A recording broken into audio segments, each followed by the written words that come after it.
बिहार के गया जिले के कटारे हिल एफसीआई के समीप एक निजी रिसोर्ट में दुसाध समाज की एक अहम बैठक की गई। इस बैठक में मगध प्रमंडल और बिहार के कई जिले से आए दुसाध समाज के लोग शामिल हुए। वहीं इस संदर्भ में दुसाध समाज के अंतर्राष्ट्रीय दुसाध महासंघ के अध्यक्ष हेमंत कुमार ने कहा कि दुसाध जाति में जो समस्या हो रहा है उन्हीं सब मुद्दे को लेकर आज एक अहम बैठक की जा रही है। आप लोगों ने देखा है कि अंग्रेज के जमाने से हमारे समाज को मिला हुआ था चौकीदारी दफादारी का कार्य। उस समय हमारे समाज में जो चौकीदारी दफादारी करते थे उनके वेतन भी नहीं मिलता था, फिर भी हमारे समाज के लोग चौकीदारी दफादारी किया करते थे और समाज सेवा किया करते थे। आज बिहार सरकार के द्वारा उसको समाप्त किए जाने का प्रयास किया जा रहा है। उसके विरोध में हमारे समाज के जितने बुद्धिजीवी समाज सेवी और विभिन्न दलों में हमारे जितने राजनीति नेता हैं उन्होंने प्रतिरोध आंदोलन के रूप में प्रदर्शन के रूप में बिहार सरकार के सामने रखा है और ज्ञापन भी दिया है। उन्होंने यह भी कहा कि उच्चतम न्यायालय के द्वारा बिहार सरकार द्वारा दिया गया ताती तत्वा को अनुसूचित जनजाति में कर दिया गया था, उसको उच्चतम न्यायालय के द्वारा खारिज कर दिया गया है। इसलिए हम लोग बिहार सरकार से मांग करते हैं कि अविलंब लागू किया जाए। और हमारे जो बुद्धिजीवी हैं उनका कहना है कि हमारे समाज के जो विद्यार्थी जो पढ़ाई कर रहे हैं उनको इस आंदोलन में हमेशा के लिए नहीं लगाए। हमारे समाज के द्वारा प्रतिदिन उन्हें आंदोलन में लगाया जाता है। इसलिए हम कहना चाहते हैं कि शिक्षा हमारे समाज का मूल रूप है और अपने बच्चों की पढ़ाई लिखाई पर ध्यान दिलाएं, क्योंकि आप देख रहे हैं कंपटीशन का युग है। शिक्षा हमारे समाज के विद्यार्थी नहीं लेंगे तो कल जो आने वाला समय है बीपीएससी यूपीएससी का तैयारी करना है उससे वंचित हो जाएंगे और हम पीछे हो जाएंगे। इसलिए हम समाज के अभिभावकों से अनुरोध करते हैं कि अपने बच्चों पर ध्यान दें और साथ ही साथ पढ़ाई लिखाई की ओर आकर्षित करें। उन्होंने यह भी कहा कि अनुसूचित जाति जनजाति का जो जनसंख्या बिहार सरकार के द्वारा जो बताया गया है उसके अनुसार हम लोगों को आरक्षण देना चाहिए, उसे उच्च न्यायालय द्वारा निरस्त कर दिया गया है। हम चाहते हैं कि सरकार इसे 9वीं अनुसूची में डालकर पुनः हम लोगों को जाति जनगणना के अनुसार हम लोगों को आरक्षण दिया जाए। और साथ ही साथ हमारे कर्मचारी हैं जिनको प्रमोशन से वंचित किया जा रहा है और वंचित कर हमारे पद के दूसरे लोगों को देने का काम किया जा रहा है। जैसे प्रमोशन अगर नहीं होगा, जहाँ से निश्चित से आए हैं वो पद खाली नहीं होगा, इसका मतलब है जो पद खाली होगा उस पद पर नया कोई नहीं आ सकेगा और वंचित रह जाएगा। इन्हीं सब मुद्दों पर आज हम लोग बैठक किए हैं और हमारे समाज के 2 महापुरुष हुए हैं जैसे भोला पासवान शास्त्री, रामविलास पासवान। इन लोगों को राजधानी में स्मारक बनाया जाए, इन 2 महापुरुषों को भारत रत्न से अलंकृत किया जाए, यही हमारी मांग है। और आगामी 21 से 22 सितंबर को इसी जगह पर महासम्मेलन कराने की तैयारी है। गया से मगध भूमि न्यूज़ के लिए मनोज कुमार की रिपोर्ट। आप सभी प्रेस के जो आए हैं मीडिया को सभी को बधाई। आज हम लोग दुसाध जाति की जो समस्याएं उठ रही हैं उस पर बैठक हम लोग कर रहे हैं और परिचर्चा उस पर कर रहे हैं। विगत दिनों में आप लोग ने देखा है कि हम लोगों के समाज का जो ज्वलंत मुद्दा है कि चौकीदारी दफादारी में हम लोगों को पूर्वज से विगत कई एक वर्षों से अंग्रेज़ के समय से ही मिला हुआ था। चौकीदारी या दफादारी का कार्य हम लोग के स्वजातीय दुसाध समाज के लोग करते थे और जब उनका अवैतनिक था, वेतन नहीं था, तब से वो लोग समाज सेवा करते थे चौकीदार और दफादार के रूप में। आज बिहार सरकार के द्वारा उसको समाप्त किए जाने का प्रयास किया जा रहा है।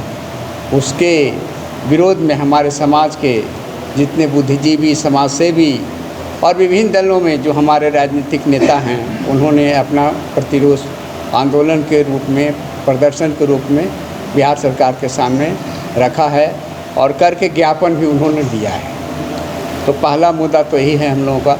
हम लोग भी उसका नैतिक समर्थन करते हैं और उन लोगों को साधुवाद देते हैं कि समाज में जो समाज के लिए जो रखा गया था उसके लिए प्रदर्शन और आंदोलन उन्होंने किया, उसका समर्थन करते हैं और लोगों को साधुवाद देते हैं। हम लोगों का अंतर्राष्ट्रीय दूसरा अभी आप लोगों ने सुना होगा कि उच्चतम न्यायालय द्वारा बिहार सरकार द्वारा जो दिया गया था ताती तत्वा पान आदि लोगों को अनुसूचित जाति में कर दिया गया था, उसको उच्चतम न्यायालय ने खारिज कर दिया है। तो हम लोग बिहार सरकार से मांग भी कर रहे हैं कि इसको तुरंत अविलंब लागू किया जाए उस आदेश को जो उच्चतम न्यायालय पर। तीसरा है अपने समाज के लोगों से जो बुद्धिजीवी समाज सेवी हैं उन लोगों से कहना है कि हमारे समाज के जो अध्ययनरत विद्यार्थी हैं, छात्र हैं, जो पढ़ाई कर रहे हैं, उनको इस आंदोलन में हमेशा के लिए नहीं लगाएं।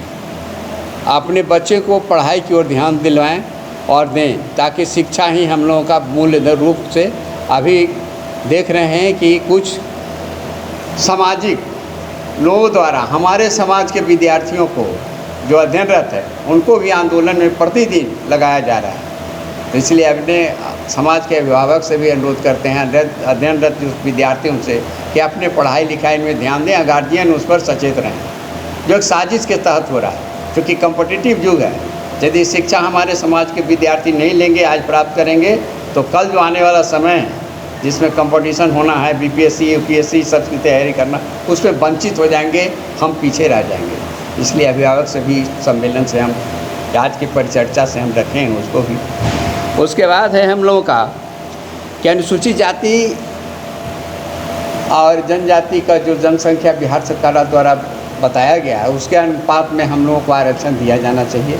जो मिला था, जिसको अभी उच्च न्यायालय द्वारा निरस्त किया गया, तो हम इसको चाहते हैं कि सरकार इसको अनुसूचित 9वीं अनुसूची में डाल करके अब पुनः जो है हम लोगों को जातीय जनगणना के अनुसार उसके अनुपात में आरक्षण किया जाए। और साथ ही जो हमारे कर्मचारी हैं जिनको प्रमोशन से वंचित किया जा रहा है, और वंचित करके हमारा पद को दूसरे लोगों को देने का प्रयास किया जा रहा है। जैसे प्रमोशन यदि नहीं होगा तो जहाँ से इनिशियल में हम आए हैं वो पद खाली नहीं होगा, तो इसका मतलब है कि नया लड़का हमारा नया जो उस पद पर आने वाला लोग है नहीं आ सकेगा, वंचित रह जाएगा।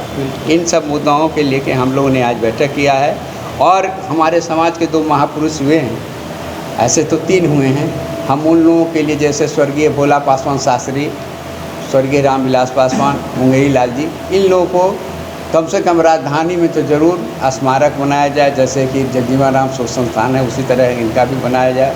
और इन 2 महापुरुषों को भारत रत्न की उपाधि से अलंकृत किया जाए, ये हमारी मांग है। इसमें शामिल कहाँ से लोग आए? हम लोग पूरे अभी गया जिला से भी है पूरे, और मगध प्रमंडल तो पूरे हैं ही, और बाहर से भी हमारे देखिए मोकामा, वो आपको बाढ़ से भी आए हुए हैं लोग, दूसरे जगह से भी लोग आए हुए हैं। और हम लोगों का सामूहिक है, और आगामी 21-22 सितंबर को इसी जगह पर महासम्मेलन करने की एक तैयारी है, प्रस्ताव उसे है कि हम लोग करें।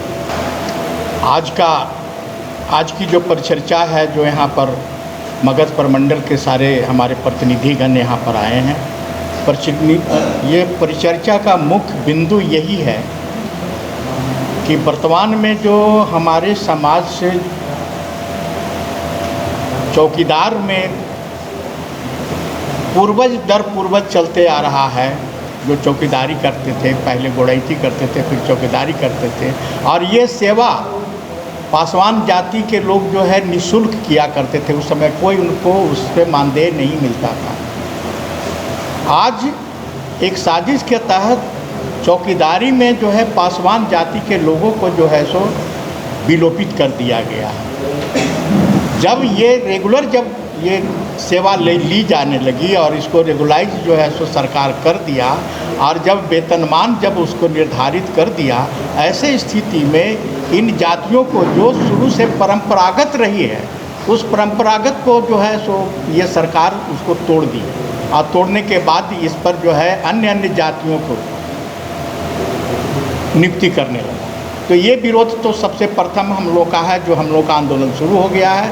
और ये आंदोलन हम प्रत्येक जिला वाइज, प्रखंड वाइज, पूरे प्रदेश में करेंगे। ये हमारा जो है आज का ये निर्णय है। दूसरा, अभी हमारे अध्यक्ष महोदय ने जो है सो उस पर जो है बिंदु उठाया है कि कुछ जातियों को एक साजिश के तहत अनुसूचित जाति में जो है समायोजित कर लिया गया था, जो बिल्कुल अनुचित था, जिसके लिए जो है हम लोग सुप्रीम कोर्ट तक गए। सुप्रीम कोर्ट ने जो है इसको जो है निरस्त कर दिया। तो हमारा ये इस आंदोलन से जो है ये सरकार को संदेश देना है कि अविलंब इनका नोटिफिकेशन रद्द किया जाए और तत्काल प्रभाव से इसको निरस्त कर दिया जाए।